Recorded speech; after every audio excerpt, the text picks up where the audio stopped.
अकबर बीरबल की कहानी मूर्ख लोगों की सूची। एक वक्त की बात है, बादशाह अकबर अपने दरबारियों के साथ दरबार में मौजूद थे। तभी उनके मन में एक बात आती है। बादशाह बोलते हैं कि मेरे आसपास हमेशा बुद्धिमान लोग रहते हैं और मैं उनके बीच रहकर बोर हो गया हूँ। मैंने फैसला किया है कि मुझे कुछ मूर्ख व्यक्तियों से मिलना चाहिए। अकबर बीरबल से कहते हैं, तुमने हमेशा हमारी मदद अपने ज्ञान और चतुराई से की है। हम चाहते हैं कि इस बार भी तुम ऐसा ही कुछ करो और हमारे लिए 6 मूर्ख व्यक्ति ढूंढ कर लेकर आओ। बीरबल, जी जहाँपना, मैं आपके लिए 6 मूर्ख व्यक्ति ज़रूर ढूंढ कर लाऊंगा। अकबर, हम आपको 6 मूर्ख व्यक्ति ढूंढने के लिए 30 दिन का समय देते हैं। बीरबल, जहाँपना, मुझे इतने अधिक समय की आवश्यकता नहीं पड़ेगी। अकबर, ठीक है, अगर तुम उससे पहले ही मूर्ख व्यक्ति ले आ सकते हो तो यह अच्छी बात है।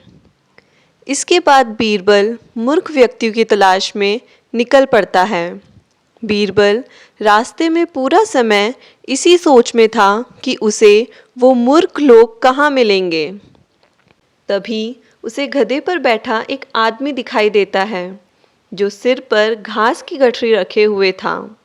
बीरबल ने तुरंत घोड़ा रोका और उससे उसकी पहचान पूछने लगा। बीरबल, कौन हो तुम और ऐसे गधे पर बैठकर और घास अपने सर पर लेकर क्यों जा रहे हो? व्यक्ति, मैं रामू हूँ और मेरा गधा कमज़ोर व थका हुआ है, इसलिए गधे का बोझ कम करने के लिए मैंने घास की गठरी अपने सिर पर रखी है। यह सुनकर बीरबल सोचता है कि मुझे पहला मूर्ख व्यक्ति मिल गया।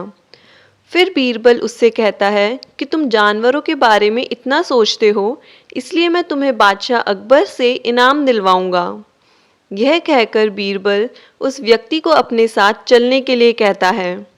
इनाम की बात सुनकर रामू बीरबल के साथ हो लेता है।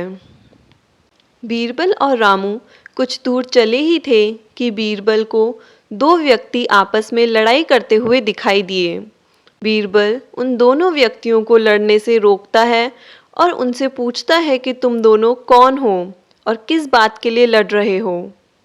पहला व्यक्ति, जनाब, मेरा नाम चंगू है।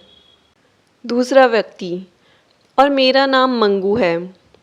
मंगू, जनाब, मुझे चंगू कहता है कि इसके पास शेर है जिसे वो मेरी गाय के शिकार के लिए छोड़ेगा। चंगू, हाँ, मैं ऐसा ही करूँगा और मुझे बहुत मज़ा भी आने वाला है। बीरबल, कहाँ है तुम लोगों की गाय और शेर? मंगू, जनाब, जब भगवान हमें वरदान देने आएंगे तो मैं उनसे गाय मांगूंगा और चंगू शेर मांगेगा, जिसे यह मेरी गाय पर छोड़ने की बात कर रहा है। बीरबल, अच्छा, यह बात है। उनकी बातें सुनकर बीरबल समझ गया कि उन्हें 2 और मूर्ख व्यक्ति मिल गए हैं।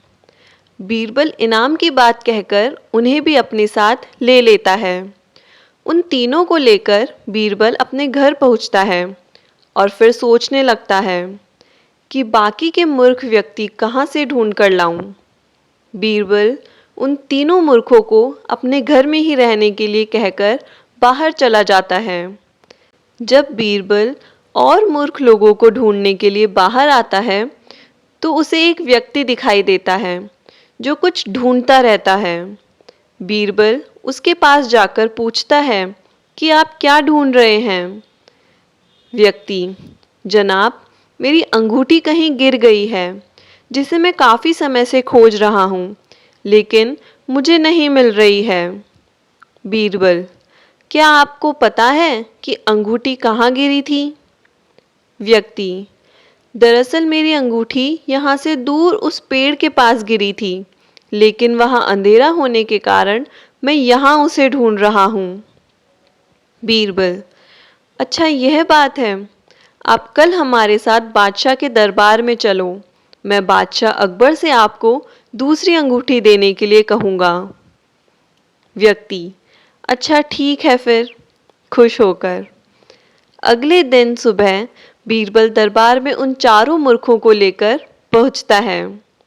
बीरबल, बादशाह अकबर, मैं आपके कहे अनुसार मूर्ख व्यक्तियों को ढूंढ कर ले आया हूँ।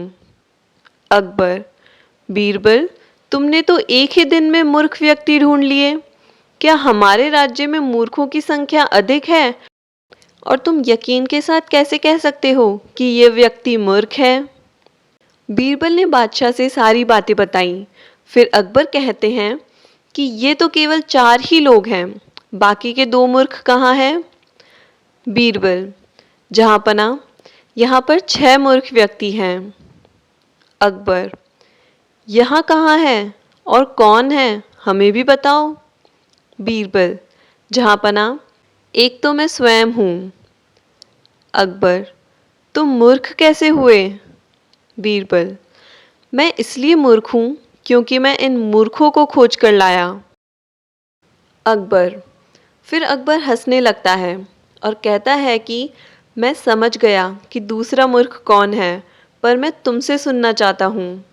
बीरबल, दूसरे आप हैं जहाँपनाह, जो आपने मुझे मूर्ख व्यक्तियों को लाने के लिए कहा।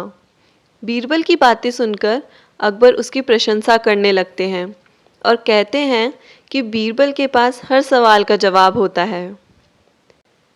इस कहानी से हमें यह सीख मिलती है कि दिमाग और चतुराई से हर मुश्किल काम आसान हो सकता है, लेकिन ऐसे कामों में अपना कीमती समय व्यर्थ नहीं करना चाहिए जिसका कोई मतलब ना हो। अगर ये कहानी अच्छी लगी हो तो इसे लाइक करें और चैनल को ज़रूर सब्सक्राइब करें। जय श्री राम।